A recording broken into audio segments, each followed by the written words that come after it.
నమస్కారం, నేను doctor Sarath Babu Neelagiri, orthopaedic surgeon in Hyderabad.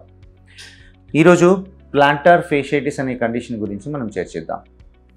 Planter fasciitis అనేది నా ఓపీడీలోకి వచ్చే వాళ్ళు చాలా మందిలో నేను రెగ్యులర్గా చూసే కండిషన్. ఇదేంటంటే మడిమ భాగంలో నొప్పి ఎక్కువగా ఉండడము, బరువు పెట్టి నడవడానికి ఇబ్బంది ఎక్కువగా ఉండడము, ఈ సమస్యలతో నా దగ్గరికి ఎక్కువ మంది వస్తూ ఉంటారు. ఈ ప్లాంటార్ ఫేషియటిస్ ప్రధానమైన సిమ్టమ్స్ ఏంటి అంటే మార్నింగ్ లేవగానే వెంటనే కాలు కింద పెట్టి నడవడానికి చాలా ఇబ్బంది. ఒక 10-20 అడుగులు వేసేవరకు ఆ నొప్పి అలాగే ఉండడము, మెల్లిమెల్లిగా రోజు గడిచే కొద్దీ లేకపోతే ఒక గంట తర్వాత మెల్లిమెల్లిగా నొప్పి తగ్గడము, మళ్ళీ తర్వాత ఎప్పుడైనా ఎక్కువసేపు కూర్చున్నప్పుడు లేచి నడవడానికి మడిలో నొప్పి ఉండడం. ఇది ప్లాంటార్ ఫేషియటిస్ అంటాం. ఫేషియటిస్ అంటే ఇన్ఫ్లమేషన్ అన్నమాట. ఇన్ఫ్లమేషన్ ఏంటంటే ప్లాంటార్ ఫేషియా అంటే మా పాదంలో ఒక ఫేషియా ఉంటుందండి. అది హీల్ నుండి మడిమ నుండి ఫింగర్స్ వరకు ఆ ఫేషియా ఎక్స్టెండ్ అవుతుంది. ఈ ఫేషియాలో మడిమ దగ్గర చిన్న చిన్న టేర్స్ ఉండడం వల్ల కానీ ఇన్ఫ్లమేషన్ వల్ల కానీ ఈ నొప్పి అనేది వస్తూ ఉంటుంది.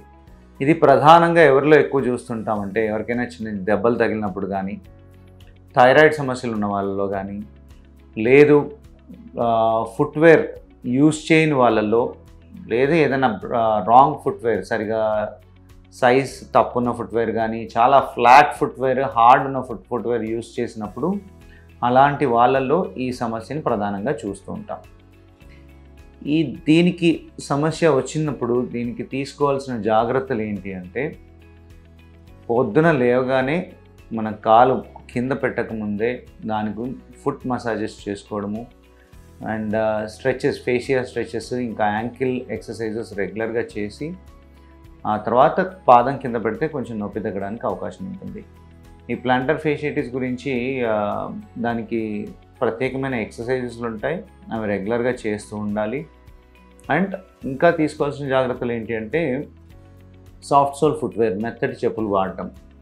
చాలామంది మన ఇండియన్స్ ఎక్కువ మంది ఏంటంటే ఇంట్లో చెప్పులు లేకుండానే తిరుగుతూ ఉంటారు. కాకపోతే ఈ ప్లాంటార్ ఫేషియటిస్ సమస్య వచ్చిన వాళ్ళు చెప్పులు లేకుండా తిరిగితే వాళ్ళ ఇబ్బంది ఇంకా పెరుగుతూ ఉంటుంది. సో వాళ్ళు తప్పకుండా సాఫ్ట్ సోల్ ఫుట్వేర్ ఇంట్లో వేసుకుని నడవాల్సి ఉంటుంది. లేదు అంటే ఈ నొప్పి తగ్గడానికి అవకాశం ఉండదు. సో ఇంకా వైటమిన్ డి, B12 డెఫిషియన్సీ ఉన్న వాళ్ళలో కూడా ఈ సమస్యను ఎక్కువగా చూస్తూ ఉంటాం.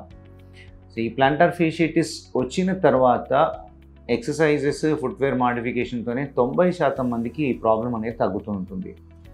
చాలా కొద్ది మందిలో నార్మల్ వాక్లో కూడా సివియర్గా పెయిన్ ఉండడం, నడవడానికి బరువు పెట్టడానికి ఇబ్బందిగా ఉన్న వాళ్ళకి ఇంజెక్షన్స్ ఆప్షన్స్గా ఇస్తామన్నమాట. అది కూడా ఒక ఎక్స్రే చేసిన తర్వాత ఎక్స్రేలో ప్రాబ్లం ఎక్కువగా లేదు అన్నప్పుడు ఏజ్ పరంగానే మనం స్టిరాయిడ్ ఇంజెక్షన్ అనేది సజెస్ట్ చేస్తాం. ఆ స్టిరాయిడ్ ఇంజెక్షన్ అనేది చాలా రేర్గా ఒక పర్టికులర్ ఏజ్ పీపుల్కే, యాక్టివ్ ఇండివిజువల్స్కే ఇస్తాం. సో అదర్ ఆల్టర్నేటివ్ ఆప్షన్ ఏంటి స్టిరాయిడ్ కాకుండా అంటే PRP ఇంజెక్షన్స్.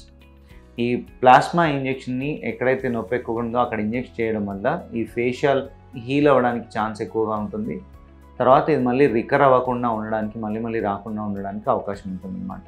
సో ఈ ప్లాంటార్ ఫేషియటిస్ ఉన్నప్పుడు ఈ జాగ్రత్తలు తీసుకుని రెగ్యులర్గా ఎక్సర్సైజెస్ చేసుకుంటే కనుక ఈ ఇంజెక్షన్స్ అవాయిడ్ చేయడానికి 90% వరకు అవకాశం ఉంటుంది. నొప్పి స్టార్ట్ అయిన వెంటనే ఇవన్నీ స్టార్ట్ చేస్తే కనుక ఇంజెక్షన్స్ ఆ స్టేజ్ రాకుండా ఉండే అవకాశం ఉంటుంది. సో వెంటనే ఎవాల్యుయేట్ చేసుకోవడము, ట్రీట్మెంట్ తీసుకోవడం చాలా అవసరం.